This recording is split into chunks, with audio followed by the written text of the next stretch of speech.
ಒಂಥರ ಒಂದು ಮೂಳೆ ಮುರಿದ್ರೆ ಎಕ್ಸ್ರೇ ಯಂತ್ರ ಅದನ್ನ ಸ್ಪಷ್ಟವಾದ ಬಿಳಿ ರೇಖೆಯ ಮೂಲಕ ತೋರಿಸುತ್ತಲ್ವಾ? ಹೌದು. ಎಲ್ಲಿದೆ ಸಮಸ್ಯೆ ಅಂತ ವೈದ್ಯರು ಸುಲಭವಾಗಿ ಹೇಳ್ತಾರೆ. ಆದ್ರೆ ನಮ್ಮ ಮನಸ್ಸು ಗೊಂದಲಕ್ಕೊಳಗಾದಾಗ, ಆಂತರಿಕವಾಗಿ ಮುರಿದು ಬಿದ್ದಾಗ ಅದನ್ನ ತೋರ್ಸೋಕೆ ಯಾವುದೇ ಸ್ಕ್ಯಾನ್ ಇಲ್ಲ. ಹೌದು, ಖಂಡಿತ. ನಮ್ಮ ದೈನಂದಿನ ಒತ್ತಡ ಅಥವಾ ಆ ಆತಂಕನ ಅಳಿಯೋಕೆ ಯಾವುದೇ ಯಂತ್ರ ಇಲ್ಲ. ಹೌದಲ್ವಾ? ಸೊ ಇದನ್ನ ಬಿಡಿಸಿ ನೋಡೋಣ ಬನ್ನಿ.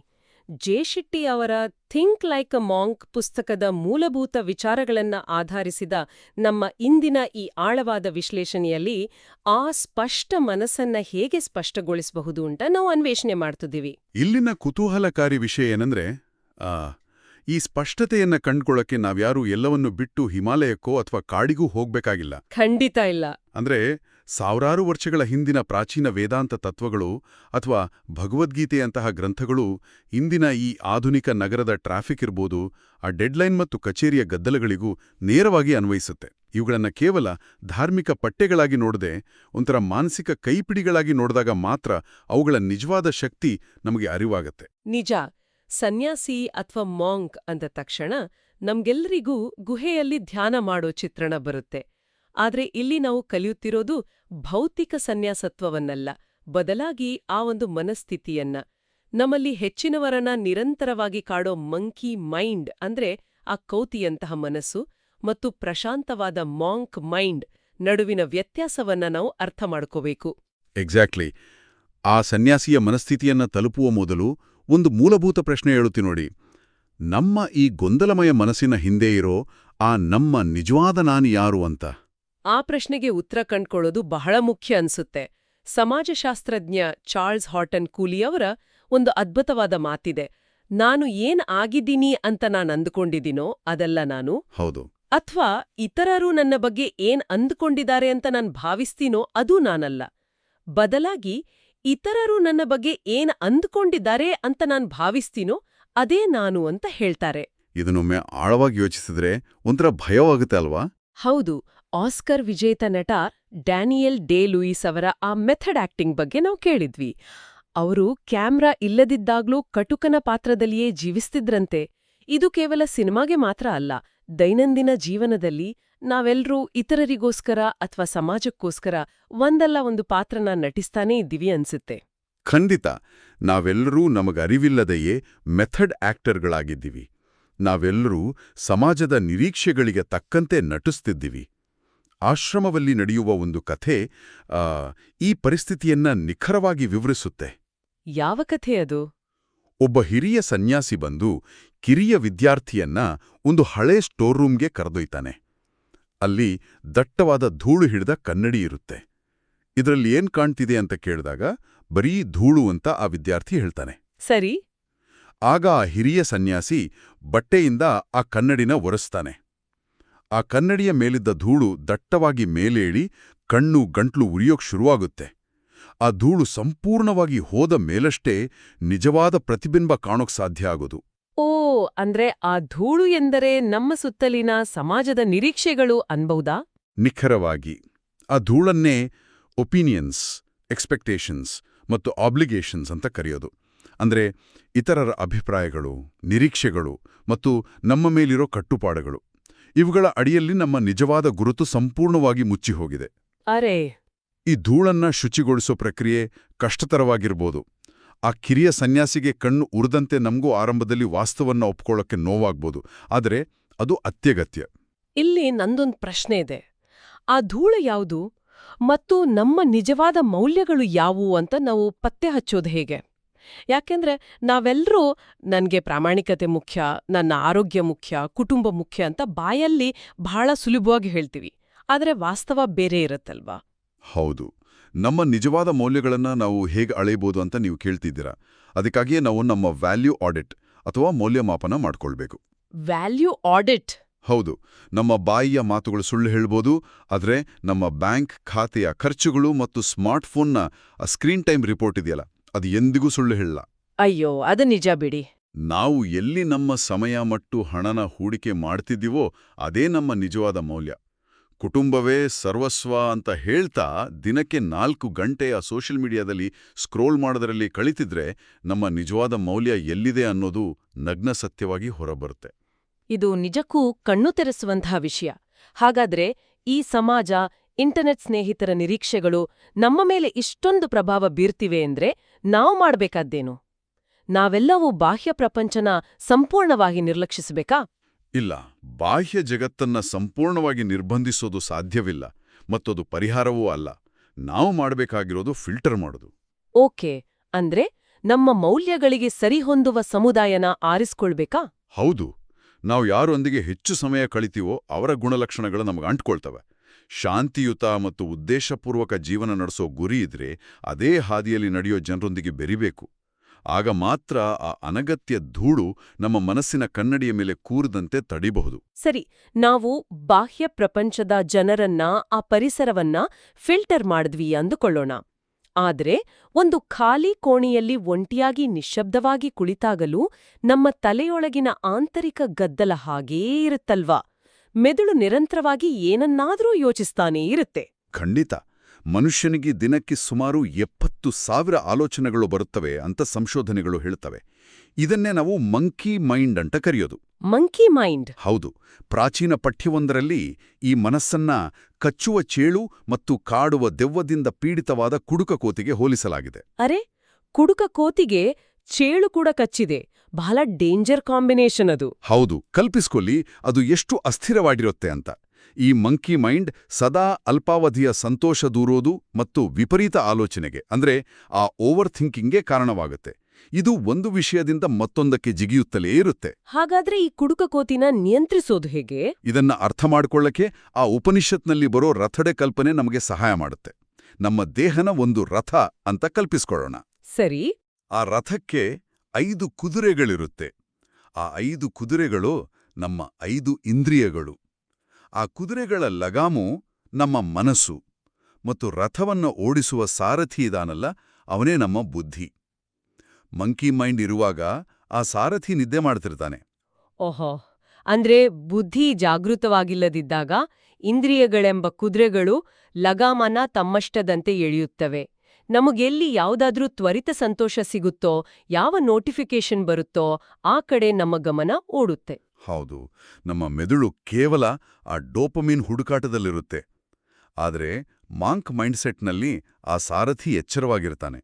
ಅವನು ಲಗಾಮನ್ನ ಬಿಗಿಯಾಗಿ ಹಿಡಿದು ಆ 5 ಕುದುರೆಗಳನ್ನ ಸರಿಯಾದ ದಿಕ್ಕಿನಲ್ಲಿ ಮುನ್ನಡೆಸ್ತಾನೆ.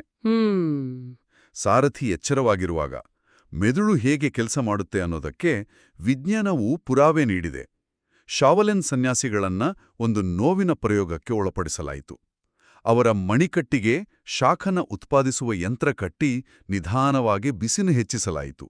ಸಾಮಾನ್ಯ ಜನರ ಮೆದುಳಿನಲ್ಲಿ ಆ ಯಂತ್ರ ಬಿಸಿಯಾಗೋಕೆ ಪ್ರಾರಂಭಿಸಿದಾಗಲೇ ನೋವಿನ ಬಗ್ಗೆ ಆ ಭಯ ಅಥವಾ ಆತಂಕ ಶುರುವಾಗತ್ತೆ ಅಲ್ವಾ? ಹೌದು. ಆ ಶಾಖ ತಾಗುವ ಮೊದಲೇ ನಮ್ಮ ಮೆದುಳು ಆ ನೋವನ್ನ ಊಹಿಸಿಕೊಳ್ಳೋಕೆ ಶುರು ಮಾಡುತ್ತೆ. ಖಂಡಿತ. ಅದನ್ನೇ ಆಂಟಿಸಿಪೇಟರಿ ಆಂಗ್ಸೈಟಿ ಅಥವಾ ಮುಂಚಿತವಾಗಿ ಬರೋ ಆತಂಕ ಅಂತಾರೆ. ಆದ್ರೆ ಆ ಸನ್ಯಾಸಿಗಳ ಮೆದುಳಿನಲ್ಲಿ ಆ ರೀತಿಯ ಆತಂಕವೇ ಇರಲಿಲ್ಲ, ಗೊತ್ತಾ? ಅರೆ, ನಿಜವಾಗ್ಲೂ? ಹೌದು. ಶಾಖ ಗರಿಷ್ಠ ಮಟ್ಟ ತಲುಪಿದಾಗ ಮಾತ್ರ ಅವರ ಮೆದುಳು ಭೌತಿಕ ನೋವನ್ನು ಗುರುತಿಸ್ತು. ಅವರು ತಮ್ಮ ಇಂದ್ರಿಯಗಳನ್ನ ಅಷ್ಟು ನಿಖರವಾಗಿ ನಿಯಂತ್ರಿಸಿದ್ರು. ನಾವು ನೋವನ್ನ 2 ಬಾರಿ ಅನುಭವಿಸ್ತೀವಿ. ಒಂದು ಮೊದಲು ಅದು ಸಂಭವಿಸುವ ಮೊದಲು ನಮ್ಮ ಆತಂಕವಿಂದ, 2ನೇ ಬಾರಿ ಅದು ನಿಜವಾಗಿ ಸಂಭವಿಸಿದಾಗ.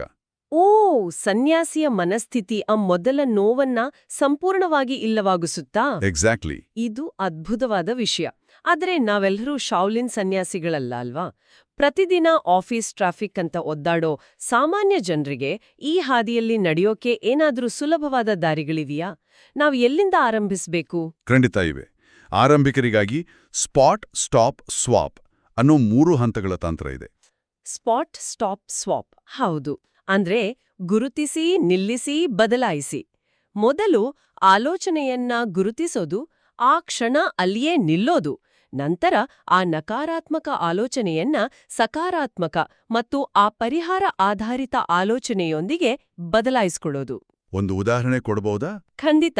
ಉದಾಹರಣೆಗೆ, ನನ್ನಿಂದ ಇದು ಸಾಧ್ಯವಿಲ್ಲ ಅನ್ನೋ ಆಲೋಚನೆ ಬಂದಾಗ ಅದನ್ನ ತಡೆದು ಇದನ್ನ ಕಲಿಯೋಕೆ ನಾನು ಸ್ವಲ್ಪ ಸಮಯ ಮೀಸಲಿಡಬೇಕು ಎಂಬುದಾಗಿ ಬದಲಾಯಿಸ್ಕೊಳ್ಳೋದು. ಇದು ನಿರಂತರವಾಗಿ ಮಾಡಿದ್ದಾಗ ಮೆದುಳಿನ ನರಮಂಡಲದ ಹಾದಿಗಳನ್ನೇ ಬದಲಾಯಿಸುತ್ತೆ. ಓಕೆ. ಈ ಎಲ್ಲದಕ್ಕೂ ಮೂಲ ಅಡಿಪಾಯ ಅಂದ್ರೆ ನಮ್ಮ ಉಸಿರಾಟ. ಉಸಿರಾಟನ ಒಂದು ರಿಮೋಟ್ ಕಂಟ್ರೋಲ್ನಂತೆ ಹೇಗೆ ಬಳಸ್ಬೋದು ಅನ್ನೋದು ವಿಜ್ಞಾನದ ದೃಷ್ಟಿಯಿಂದಲೂ ಕುತೂಹಲಕಾರಿಯಾಗಿದೆ ಅಲ್ವಾ? ಹೌದು ಹೌದು. ನಮಗೆ ಕೋಪ ಬಂದಾಗ ಅಥವಾ ಒತ್ತಡವಾದಾಗ ನಮ್ಮ ಉಸಿರಾಟ ತಾನಾಗಿಯೇ ವೇಗವಾಗುತ್ತೆ. ಆ ಉಸಿರಾಟನ ನಿಯಂತ್ರಿಸೋ ಮೂಲಕ ನಾವು ನಮ್ಮ ಮೆದುಳಿಗೆ ಎಲ್ಲವೂ ಸುರಕ್ಷಿತವಾಗಿದೆ ಅನ್ನೋ ಸಂದೇಶನ ಕಳಿಸ್ಬೋದು. ಇಲ್ಲಿ ವಿಜ್ಞಾನದ ಪಾತ್ರ ಬಹಳ ಮುಖ್ಯ. ನಾವು ಆಳವಾಗಿ ಉಸಿರಾಡಿದಾಗ ನಮ್ಮ ಕುತ್ತಿಗೆಯಿಂದ ಹೊಟ್ಟೆವರೆಗೆ ಹಬ್ಬಿರೋ ಆ ವಾಗಸ್ ನರ ಇದೆಯಲ್ಲ, ಅದು ಉತ್ತೇಜಿತವಾಗುತ್ತೆ. ಓ, ವಾಗಸ್ ನರ. ಹೌದು, ಇದು ನಮ್ಮ ನರಮಂಡಲನ ಒತ್ತಡದ ಸ್ಥಿತಿಯಿಂದ, ಅಂದ್ರೆ ಆ ಹೋರಾಡು ಅಥವಾ ಓಡಿಹೋಗು ಸ್ಥಿತಿಯಿಂದ ಪ್ರಶಾಂತವಾದ ವಿಶ್ರಾಂತಿ ಮತ್ತು ಜೀರ್ಣಕ್ರಿಯೆಯ ಸ್ಥಿತಿಗೆ ತಕ್ಷಣವೇ ಬದಲಾಯಿಸುತ್ತೆ. ಇದಕ್ಕಾಗಿಯೇ ಆ 4-4-4 ಉಸಿರಾಟದ ತಂತ್ರ ಅಷ್ಟೊಂದು ಪರಿಣಾಮಕಾರಿಯಾಗಿರೋದು ಅನ್ಸುತ್ತೆ. 4 ಸೆಕೆಂಡುಗಳ ಕಾಲ ನಿಧಾನವಾಗಿ ಉಸಿರನ್ನ ಒಳಗೆ ಇಳ್ಕೊಳ್ಳೋದು, ಹೌದು, 4 ಸೆಕೆಂಡುಗಳ ಕಾಲ ಅದನ್ನ ತಡೆಹಿಡಿಯೋದು ಮತ್ತು 4 ಸೆಕೆಂಡುಗಳ ಕಾಲ ನಿಧಾನವಾಗಿ ಹೊರಹಾಕೋದು. ಇದು ಕೇವಲ ಒಂದು ತಾತ್ವಿಕ ವಿಚಾರವಲ್ಲ, ಬದಲಾಗಿ ನಮ್ಮ ಮೆದುಳಿನ ರಸಾಯನಶಾಸ್ತ್ರವನ್ನೇ ಬದಲಾಯಿಸೋ ಒಂದು ಪ್ರಕ್ರಿಯೆ. ನಿಜ. ಕಷ್ಟಕರವಾದ ಮೀಟಿಂಗ್ ಹೋಗೋ ಮೊದಲು ಕೇವಲ 2 ನಿಮಿಷ ಈ ರೀತಿ ಮಾಡಿದ್ರೆ ನಮ್ಮ ಆ ಸಾರಥಿ ತಕ್ಷಣ ಎಚ್ಚರಗೊಳ್ತಾನೆ. ಸೂಪರ್. ಉಸಿರಾಟದ ಮೂಲಕ ಮನಸ್ಸಿನ ಸಾರಥಿಯನ್ನ ಎಚ್ಚರಗೊಳಿಸೋ ಬಗ್ಗೆ ತಿಳ್ಕೊಂಡ್ವಿ. ಆದ್ರೆ ಈ ತರಬೇತಿಯನ್ನ ನಮ್ಮ ದೈನಂದಿನ ಕಚೇರಿಯ ಒತ್ತಡಗಳ ನಡುವೆ ಅಳವಡಿಸಿಕೊಳ್ಳೋಕೆ ನಾವು ಆಧುನಿಕ ಜೀವನದಲ್ಲಿ ಸನ್ಯಾಸಿಯ ದಿನಚರಿಯನ್ನ ವಿನ್ಯಾಸಗೊಳಿಸಬೇಕಾಗತ್ತೆ. ಹೌದು, ಇಲ್ಲಿ ಒಂದು ಪ್ರಮುಖ ತತ್ವವಿದೆ. ಸ್ಥಳಕ್ಕೆ ಶಕ್ತಿಯಿದೆ, ಸಮಯಕ್ಕೆ ನೆನಪಿದೆ ಅನ್ನೋದು. ಪ್ರತಿದಿನ ಒಂದೇ ಸಮಯದಲ್ಲಿ ಒಂದೇ ಸ್ಥಳದಲ್ಲಿ ನಾವು ಒಂದು ಕೆಲಸನ ಮಾಡ್ತಿದ್ರೆ ಆ ಸ್ಥಳ ಮತ್ತು ಸಮಯ ನಮ್ಮ ಮೆದುಳಿಗೆ ಒಂದು ಸಿಗ್ನಲ್ ಕಳಿಸುತ್ತೆ. ಸರಿ. ಬೆಳಗಿನ ದಿನಚರ್ಯೆ ಹೇಗಿರಬೇಕು ಅನ್ನೋದಕ್ಕೆ TIME ಎಂಬ ಪದ್ಧತಿಯನ್ನು ಸೂಚಿಸಲಾಗಿದೆ. ಟಿ ಅಂದ್ರೆ ಕೃತಜ್ಞತೆ ಅಥವಾ ಥ್ಯಾಂಕ್ಫುಲ್ನೆಸ್, ಐ ಅಂದ್ರೆ ಜ್ಞಾನ ಅಥವಾ ಹೊಸ ಇನ್ಸೈಟ್, ಎಂ ಅಂದ್ರೆ ಧ್ಯಾನ ಅಥವಾ ಮೆಡಿಟೇಷನ್, ಮತ್ತು ಇ ಅಂದ್ರೆ ವ್ಯಾಯಾಮ ಅಥವಾ ಎಕ್ಸಸೈಸ್. ಆದ್ರೆ ಎಲ್ಲರಿಗೂ ಇರೋ ದೊಡ್ಡ ಸಮಸ್ಯೆ ಅಂದ್ರೆ ಆ ಸಮಯದ ಕೊರತೆ. ಬೆಳಗ್ಗೆ ಎದ್ದ ತಕ್ಷಣ ಓಡಾಟ ಶುರುವಾಗುತ್ತೆ. ಇದೆಲ್ಲ ಮಾಡೋಕೆ ಸಮಯ ಎಲ್ಲಿದೆ ಅಂತ ಜನರು ಕೇಳೋದು ಸಹಜ ಅಲ್ವಾ? ಅದಕ್ಕಾಗಿಯೇ ನಾವು ನಮ್ಮ ಸಾಮಾನ್ಯ ಸಮಯಕ್ಕಿಂತ ಕೇವಲ 15 ನಿಮಿಷ ಮುಂಚಿತವಾಗಿ ಏಳು ಅಭ್ಯಾಸ ಮಾಡಬೇಕು. ಕೇವಲ 15 ನಿಮಿಷ? ಹೌದು. ಆರಂಭದಲ್ಲಿ ಈ 15 ನಿಮಿಷ ಬೇಗ ಏಳೋದು ಕಷ್ಟಕರವಾಗಿರ್ಬೋದು, ಆದರೆ ಎದ್ದ ತಕ್ಷಣ ಆ ಮೊಬೈಲ್ ತೆಗೆದು ಇಮೇಲ್ ಅಥವಾ ಸೋಷಿಯಲ್ ಮೀಡಿಯಾ ನೋಡೋಬೋದು, ಯಾವುದಾದ್ರೂ ಒಂದು ಸಕಾರಾತ್ಮಕ ಪುಸ್ತಕದ ಒಂದು ಪುಟನ ಓದೋದು, ಅಂದ್ರೆ ಆ ಹೊಸ ಒಳನೋಟನ ಪಡೆಯೋದು ದಿನದ ಆರಂಭವನ್ನ ಅದ್ಭುತವಾಗಿ ಬದಲಾಯಿಸುತ್ತೆ. ನಿಜ. ಬೇವರ ಬೇಡಿಕೆಗಳಿಗೆ ಸ್ಪಂದಿಸೋ ಮೊದಲು ನಮ್ಮ ಮನಸ್ಸಿಗೆ ನಾವು ಸಮಯ ನೀಡಿದಂತಾಗುತ್ತೆ. ಜೊತೆಗೆ ದಿನದ ಕೊನೆಯಲ್ಲಿ ಮಲಗೋ ಮುನ್ನ ಆ ದೈನಂದಿನ ಒತ್ತಡನ ಬಿಡುಗಡೆ ಮಾಡೋಕೆ ಸರಳವಾದ ಸಂಜೆಯ ದಿನಚರಿಯನ್ನ ಹೊಂದಿರಬೇಕು. ಬೆಳಗಿನ ದಿನಚರಿ ಉತ್ತಮವಾಗಿದೆ ಅಂದಿಟ್ಕೊಳ್ಳೋಣ. ಆದ್ರೆ ಆ ಕಚೇರಿಗೆ ಹೋದ್ಮೇಲೆ ಶುರುವಾಗೋ ಆ ಮಲ್ಟಿ ಟಾಸ್ಕಿಂಗ್ ಗದ್ದಲವನ್ನ ಏನ್ ಮಾಡೋದು? ಅದೇ ದೊಡ್ಡ ಸಮಸ್ಯೆ ಈಗ. ಇಂದಿನ ಯುಗದಲ್ಲಿ ಒಂದೇ ಬಾರಿಗೆ ಇಮೇಲ್ ಬರೆಯುತ್ತಾ, ಫೋನಲ್ಲಿ ಮಾತನಾಡುತ್ತಾ, ಪ್ರೆಸೆಂಟೇಷನ್ ಮಾಡದಿದ್ರೆ ನಾವು ಹಿಂದೆ ಬೀಳ್ತೀವಿ ಅನ್ನೋ ಭಯ ಎಲ್ಲರಲ್ಲಿದೆ. ಒಂದೇ ಕೆಲ್ಸದ ಮೇಲೆ ಗಮನ ಹರಿಸೋದು ಅಂದ್ರೆ ಸಿಂಗಲ್ ಟಾಸ್ಕಿಂಗ್ ಮಾಡೋದು ಹೇಗೆ ಸಾಧ್ಯ? ನೋಡಿ, ಈ ಮಲ್ಟಿಟಾಸ್ಕಿಂಗ್ ಅನ್ನೋದು ಆಧುನಿಕ ಜಗತ್ತಿನ ಅತಿ ದೊಡ್ಡ ಭ್ರಮೆ. ಸ್ಟ್ಯಾನ್ಫೋರ್ಡ್ ವಿಶ್ವವಿದ್ಯಾಲಯದ ಸಂಶೋಧನೆಗಳು ಸ್ಪಷ್ಟವಾಗಿ ಹೇಳೋ ಹಾಗೆ ಕೇವಲ 2% ಜನರು ಮಾತ್ರ ನಿಜವಾಗಿ ಮಲ್ಟಿಟಾಸ್ಕಿಂಗ್ ಮಾಡೋಕೆ ಸಮರ್ಥರು. ಓ, ಕೇವಲ 2%? ಹೌದು. ಉಳಿದ 98% ಜನರು ವಾಸ್ತವದಲ್ಲಿ ಮಲ್ಟಿಟಾಸ್ಕಿಂಗ್ ಮಾಡ್ತಿಲ್ಲ. ಅವರು ಕೇವಲ ಒಂದು ಕೆಲಸದಿಂದ ಮತ್ತೊಂದು ಕೆಲಸಕ್ಕೆ ತ್ವರಿತವಾಗಿ ಜಿಗಿಯುತ್ತಿದ್ದಾರೆ ಅಷ್ಟೇ. ಇದನ್ನ ಸೀರಿಯಲ್ ಟಾಸ್ಕಿಂಗ್ ಅಂತಾರೆ. ಅಂದ್ರೆ ನಾವು ಒಂದೇ ಸಮಯದಲ್ಲಿ ಹಲವು ಕೆಲಸಗಳನ್ನ ಮಾಡ್ತಿದ್ದೀವಿ ಅಂತ ಅನ್ಕೊಳ್ತೀವಿ. ಆದ್ರೆ ವಾಸ್ತವದಲ್ಲಿ ನಮ್ಮ ಮೆದುಳು ಕೇವಲ ಸ್ವಿಚ್ ಆಗ್ತಿರುತ್ತೆ. ಇದು ನಮ್ಮ ಏಕಾಗ್ರತೆಯನ್ನ ಸಂಪೂರ್ಣವಾಗಿ ನಾಶ ಮಾಡುತ್ತೆ ಅಲ್ವಾ? ಹೌದು. ವಿಪರೀತ ಮಲ್ಟಿಟಾಸ್ಕಿಂಗ್ ಮಾಡೋರ ನೆನಪಿನ ಶಕ್ತಿ ಮತ್ತು ಕಾರ್ಯಕ್ಷಮತೆ ವಾಸ್ತವದಲ್ಲಿ ಕಡಿಮೆಯಾಗಿರುತ್ತೆ ಅಂತ ಅದೇ ಅಧ್ಯಯನ ಹೇಳುತ್ತೆ. ಓಕೆ. ಒತ್ತಡದ ವಾತಾವರಣದಲ್ಲೂ ಸಿಂಗಲ್ ಟಾಸ್ಕಿಂಗ್ ಮಾಡೋದು, ಅಂದ್ರೆ ಒಂದು ಸಮಯದಲ್ಲಿ ಕೇವಲ ಒಂದೇ ಕೆಲಸದ ಮೇಲೆ ಸಂಪೂರ್ಣ ಗಮನ ಹರಿಸೋದು ನಮ್ಮ ಕೆಲಸದ ಗುಣಮಟ್ಟನ ಅದ್ಭುತವಾಗಿ ಹೆಚ್ಚಿಸುತ್ತೆ. ನಾವು ಪ್ರಸ್ತುತ ಕ್ಷಣದಲ್ಲಿ ಇರೋಕೆ ಇದು ಅತ್ಯಗತ್ಯ. ಪ್ರಸ್ತುತ ಕ್ಷಣದಲ್ಲಿರೋಕೆ ಕೆಲವು ಸಣ್ಣ ಅಭ್ಯಾಸಗಳು ಬಹಳ ಸಹಾಯ ಮಾಡುತ್ತೆ ಅನ್ನೋದು ಪುಸ್ತಕದಲ್ಲಿದೆ. ಆ ಕುಡಿಯುವ ಪಾನೀಯಗಳನ್ನ ಜಗಿಯೋದು ಮತ್ತು ಆಹಾರವನ್ನ ಕುಡಿಯೋದು ಅನ್ನೋ ಪರಿಕಲ್ಪನೆ ಬಹಳ ಆಸಕ್ತಿದಾಯಕವಾಗಿದೆ. ಹೌದು. ಅಂದ್ರೆ ನೀರನ್ನ ಕುಡಿಯುವಾಗಲೂ ಅದನ್ನ ಬಾಯಲ್ಲಿ ಆಸ್ವಾದಿಸಿ ನಿಧಾನವಾಗಿ ಕುಡಿಯೋದು ಮತ್ತು ಆಹಾರವನ್ನ ಸಂಪೂರ್ಣವಾಗಿ ದ್ರವರೂಪಕ್ಕೆ ಬರೋವರೆಗೂ ಜಗಿದು ನುಂಗೋದು. ಇದು ಕೇವಲ ಜೀರ್ಣಕ್ರಿಯೆಗೆ ಮಾತ್ರ ಅಲ್ಲ, ನಮ್ಮನ್ನ ಆ ಕ್ಷಣದಲ್ಲಿ ಹಿಡಿದಿಡೋಕೆ ಸಹಾಯ ಮಾಡುತ್ತೆ ಅಲ್ವಾ? ಎಕ್ಸಾಕ್ಟ್ಲಿ. ಮತ್ತು ಸನ್ಯಾಸಿಗಳಿಗೆ ನೀಡಲಾಗುವ ಮತ್ತೊಂದು ತರಬೇತಿ ಅಂದ್ರೆ ಪ್ರತಿದಿನ ನಡೆಯೋ ಒಂದೇ ಹಾದಿಯಲ್ಲಿ ಪ್ರತಿದಿನವೂ ಹೊಸ ಕಲ್ಲನ್ನ ಅಥವಾ ಹೊಸ ಎಲೆಯನ್ನು ಹುಡುಕೋದು. ಅರೆ, ಇದೊಂಥರ ಗೇಮ್ ತರಹ ಇದೆ. ಹೌದು. ನಾವು ಪ್ರತಿದಿನ ಒಂದೇ ರಸ್ತೆಯಲ್ಲಿ ಆಫೀಸ್ಗೆ ಹೋದ್ರೂ ನಮ್ಮ ಸುತ್ತಲಿನ ಪರಿಸರವನ್ನ ಸದಾ ಹೊಸ ದೃಷ್ಟಿಯಿಂದ ನೋಡಕ್ಕೆ, ನಮ್ಮ ಆ ಏಕತಾನತೆಯನ್ನು ಮುರಿಯೋಕೆ ಇದು ಸಹಾಯ ಮಾಡುತ್ತೆ. ಓಕೆ, ನಮ್ಮ ದಿನಚರಿಯನ್ನ ಸರಿಪಡಿಸ್ಕೊಂಡ್ವಿ, ಮನಸ್ಸನ್ನ ಶಾಂತಗೊಳಿಸಿದ್ವಿ ಅಂದಿಟ್ಕೊಳ್ಳೋಣ. ಆದ್ರೆ ಇವೆಲ್ಲದರ ಅಂತಿಮ ಉದ್ದೇಶವೇನು? ಕೇವಲ ವೈಯಕ್ತಿಕ ಶಾಂತಿ, ಏಕಾಗ್ರತೆ ಮತ್ತು ಯಶಸ್ಸನ್ನ ಸಾಧಿಸೋದು ಮಾತ್ರವೇ ನಮ್ಮ ಗುರಿಯಾ? ಬಹಳ ಒಳ್ಳೆ ಪ್ರಶ್ನೆ. ನಾವು ಏನನ್ನಾದ್ರೂ ಏಕೆ ಬಯಸ್ತಿದ್ದೀವಿ ಅಂತ ಪ್ರಶ್ನಿಸಿಕೊಳ್ಳುವ ಆ ದಿ ವೈ ಲ್ಯಾಡರ್ ಅಥವಾ ಏಕೆ ಎಂಬ ಪ್ರಶ್ನೆಯ ಏಣಿಯನ್ನ ನಾವು ಹತ್ತಬೇಕಿದೆ. ಈ ಪ್ರಕ್ರಿಯೆಯ ಮಹತ್ವವನ್ನ ವಿವರಿಸೋಕೆ ಪಿಕಾಸೋ ಅವರ ಆ ಕಥೆಯ ನೆನ್ಪಿಗೆ ಬರುತ್ತೆ. ಆ ಕಥೆ ಅದ್ಭುತವಾಗಿದೆ. ಹೌದು. ಒಮ್ಮೆ ಮಹಿಳೆಯೊಬ್ಬಳು ಪಿಕಾಸೋ ಬಳಿ ಬಂದು ಒಂದು ಚಿತ್ರ ಬಿಡಿಸುವಂತೆ ಕೇಳ್ತಾಳೆ. ಪಿಕಾಸೋ ಕೇವಲ 30 ಸೆಕೆಂಡ್ಗಳಲ್ಲಿ ಒಂದು ಸುಂದರವಾದ ಚಿತ್ರ ಬಿಡಿಸಿ ಅದಕ್ಕೆ $30,000 ಕೇಳ್ತಾರೆ. ಆ ಮಹಿಳೆ ಖಂಡಿತವಾಗಿಯೂ ಆಘಾತಗೊಂಡಿರಬೇಕು ಅಲ್ವಾ? ಕೇವಲ 30 ಸೆಕೆಂಡ್ನ ಚಿತ್ರಕ್ಕೆ ಇಷ್ಟು ಹಣನಾ ಅಂತ ಅವಳು ಕೇಳಿದಾಗ ಪಿಕಾಸೋ ನೀಡಿದ ಉತ್ತರ ಬಹಳ ಆಳವಾಡದು. ಹೌದು. ಪಿಕಾಸೋ ಹೇಳ್ತಾರೆ, ಇಲ್ಲ, ಆ 30 ಸೆಕೆಂಡಿನ ಚಿತ್ರ ಬಿಡಿಸೋಕೆ ನನಗೆ 30 ವರ್ಷಗಳ ತಪಸ್ಸು ಬೇಕಾಗಿತ್ತು ಅಂತ. ಆ 30 ವರ್ಷಗಳ ತಪಸ್ಸು ಇದೆಯಲ್ಲ, ಅದು ಫಲಿತಾಂಶಕ್ಕಿಂತ ಪ್ರಕ್ರಿಯೆಯ ಮೇಲೆ ಗಮನ ಹರಿಸಬೇಕಾದ ಮಹತ್ವನ ವಿವರಿಸುತ್ತೆ. ನಿಜ. ನಾವು ತಲುಪೋ ಗುರಿಗಿಂತ ಆ ಗುರಿಯತ್ತ ಸಾಗೋ ಹಾದಿಯಲ್ಲಿ ನಾವು ಏನಾಗ್ತಿದ್ದೀವಿ, ನಮ್ಮ ಕೌಶಲ್ಯಗಳನ್ನ ಹೇಗೆ ಬೆಳೆಸ್ಕೊಳ್ತಿದ್ದೀವಿ ಅನ್ನೋದು ಮುಖ್ಯ. ಈ ಕಾರ್ಪೊರೇಟ್ ಜಗತ್ತಿನ ಯಶಸ್ಸಿನ ಗುರಿಗಳಿಗೂ ಮತ್ತು ಸನ್ಯಾಸಿಗಳ ಸೇವಾ ಮನೋಭಾವಕ್ಕೂ ಇರೋ ದೊಡ್ಡ ವ್ಯತ್ಯಾಸವೇ ಇದು ನೋಡಿ. ಓಕೆ. ಕಾರ್ಪೊರೇಟ್ ಜಗತ್ತು ಹೆಚ್ಚಾಗಿ ಆ ಸಂಗ್ರಹಣೆಯ ಕಡೆಗೆ ಗಮನ ಹರಿಸುತ್ತೆ. ಹೆಚ್ಚು ಹಣ, ಹೆಚ್ಚು ಅಧಿಕಾರ ಅಂತ ಓಡುತ್ತೆ. ಆದರೆ ಸನ್ಯಾಸಿಯ ಮನಸ್ಥಿತಿ ಹಂಚುವಿಕೆಯ ಕಡೆಗೆ ಗಮನ ಹರಿಸುತ್ತೆ. ಆದ್ರೆ ಇದರರ್ಥ ನಾವೆಲ್ಲರೂ ನಮ್ಮ ಬ್ಯಾಂಕ್ ಬ್ಯಾಲೆನ್ಸ್ ಅನ್ನ ಶೂನ್ಯ ಮಾಡ್ಕೊಂಡು ನಮ್ಮೆಲ್ಲ ಆಸ್ತಿಪಾಸ್ತಿಗಳನ್ನ ಬಿಟ್ಟುಕೊಡ್ಬೇಕು ಅಂತಾನ? ಈ ಆಧುನಿಕ ಜಗತ್ತಿನಲ್ಲಿ ಅದು ಹೇಗೆ ಸಾಧ್ಯ? ಇಲ್ಲ. ಅಲ್ಲಿಯೇ ವೇದಾಂತದ ಯುಕ್ತ ವೈರಾಗ್ಯ ಅನ್ನೋ ಪರಿಕಲ್ಪನೆ ಬರೋದು. ವೈರಾಗ್ಯ ಅಂದ್ರೆ ಕಾಡಿಗೋಡಿ ಹೋಗೋದಲ್ಲ. ಯುಕ್ತ ವೈರಾಗ್ಯ ಅಂದ್ರೆ ನಮ್ಮಲ್ಲಿರೋ ಹಣ, ಕೌಶಲ್ಯ, ಸಂಪನ್ಮೂಲಗಳು ಮತ್ತು ಆಧುನಿಕ ತಂತ್ರಜ್ಞಾನವನ್ನ ತ್ಯಜಿಸದೆ ಅವುಗಳನ್ನ ಉನ್ನತ ಉದ್ದೇಶಕ್ಕಾಗಿ, ಇತರರ ಸೇವೆಗಾಗಿ ಬಳಸೋದು. ವಾವ್, ಇದು ಬಹಳ ಪ್ರಾಕ್ಟಿಕಲ್ ಆಗಿದೆ. ಹೌದು. ಸನ್ಯಾಸಿ ಮನಸ್ಥಿತಿಯ ಅಂತಿಮ ಗುರಿಯು 3 ಹಂತಗಳನ್ನ ಹೊಂದಿದೆ: ಬಿಡುವುದು, ಬೆಳೆಯುವುದು ಮತ್ತು ಹಿಂದಿರುಗಿ ಕೊಡುವುದು. ಅಂದ್ರೆ ಮೊದಲು ನಮ್ಮ ಅಹಂಕಾರ ಮತ್ತು ಸಮಾಜದ ತಪ್ಪು ನಿರೀಕ್ಷೆಗಳನ್ನ ಬಿಡೋದು, ನಂತರ ನಮ್ಮ ನೈಜ ಮೌಲ್ಯಗಳೊಂದಿಗೆ ಬೆಳೆಯೋದು ಮತ್ತು ಅಂತಿಮವಾಗಿ ನಾವು ಕಲಿತದ್ದನ್ನ, ಗಳಿಸಿದ್ದನ್ನ ಸಮಾಜಕ್ಕೆ ಮರಳಿ ನೀಡೋದು, ಇತರರ ಸೇವೆ ಮಾಡೋದು ಅಲ್ವಾ? ಖಂಡಿತ. ಕಾರ್ಯಕ್ರಮದ ಆರಂಭದಲ್ಲಿ ನಾವು ಮಾತನಾಡಿದ ಆ ಎಕ್ಸ್ರೇ ಯಂತ್ರದ ಕಲ್ಪನೆಗೆ ಮರಳೋದಾದ್ರೆ, ನಮ್ಮ ಮನಸ್ಸು ಅಸ್ಪಷ್ಟವಾದ ಮತ್ತು ಗೊಂದಲಮಯವಾದ ಜಾಗವಾಗಿರಬಹುದು. ಆದರೆ ನಾವು ಸಮಾಜದ ನಿರೀಕ್ಷೆಗಳೆಂಬ ಆ ಧೂಳು ಹಿಡಿದ ಕನ್ನಡಿಯನ್ನ ಶುಚಿಗೊಳಿಸಿದಾಗ, ಆ ಉಸಿರಾಟದ ನಿಯಂತ್ರಣದ ಮೂಲಕ ನಮ್ಮ ಇಂದ್ರಿಯಗಳೆಂಬ ಕುದುರೆಗಳ ಲಗಾಮನ್ನ ಬುದ್ಧಿಯೆಂಬ ಸಾರಥಿಯ ಕೈಗೆ ಕೊಟ್ಟಾಗ ಆ ಅಸ್ಪಷ್ಟತೆ ಮರೆಯಾಗುತ್ತೆ. ನಮ್ಮ ಆಲೋಚನೆಗಳು, ಉದ್ದೇಶಗಳು ಮತ್ತು ಗುರಿಗಳು ಆ ಎಕ್ಸ್ರೇ ಚಿತ್ರದಲ್ಲಿನ ಬಿಳಿ ರೇಖೆಯಷ್ಟೇ ಸ್ಪಷ್ಟವಾಗಿ ಗೋಚರಿಸುತ್ತವೆ ಅಂತ ಹೇಳ್ಬೋದು. ಖಂಡಿತವಾಗಿಯೂ. ಈ ಸ್ಪಷ್ಟತೆಯನ್ನ ಪಡೆದ ನಂತರ ನಾವು ನಮ್ಮ ಜೀವನದ ಅಂತಿಮ ಸತ್ಯದ ಬಗ್ಗೆನೂ ಒಂದು ಕ್ಷಣ ಯೋಚಿಸ್ಬೇಕು ನೋಡಿ. ಇದು ಒಂದು ಪ್ರಮುಖ ಪ್ರಶ್ನೆಯನ್ನ ಹುಟ್ಟುಹಾಕುತ್ತೆ. ಯಾವ ಪ್ರಶ್ನೆ? ಬೌದ್ಧ ಸನ್ಯಾಸಿಗಳು ಮರಣ ಧ್ಯಾನ ಅನ್ನೋ ಅದ್ಭುತವಾದ ಅಭ್ಯಾಸವನ್ನ ಮಾಡ್ತಾರೆ. ನಮ್ಮ ಜೀವನದ ಕೊನೆಯ ದಿನ ಇಂದು ಅಂತ ನಾವು ಕಲ್ಪಿಸ್ಕೊಂಡ್ರೆ, ಆ ಮರಣಶಯ್ಯೆಯ ಮೇಲೆ ಮಲಗಿರೋ ಕ್ಷಣದಲ್ಲಿ ಇಂದು ನಮ್ಮನ್ನ ವಿಪರೀತವಾಗಿ ಕಾಡ್ತಿರೋ ಆಫೀಸ್ನ ಟಾರ್ಗೆಟ್ಗಳು, ಟ್ರಾಫಿಕ್ ಜಾಮ್ನ ಸಿಟ್ಟು, ಪಕ್ಕದ ಮನೆಯವರ ಹೊಸ ಕಾರಿನ ಮೇಲಿನ ಅಸೂಯೆ, ಯಾರ ಮೇಲೋ ಇಟ್ಕೊಂಡಿರೋ ಸಣ್ಣ ಪುಟ್ಟ ದ್ವೇಷಗಳು, ಇವೆಲ್ಲವೂ ಎಷ್ಟು ಕ್ಷುಲ್ಲಕವಾಗಿ ಮತ್ತು ಅರ್ಥಹೀನವಾಗಿ ಕಾಣ್ತವೆ ಅಲ್ವಾ? ನಿಜಕ್ಕೂ ಅರ್ಥಹೀನ.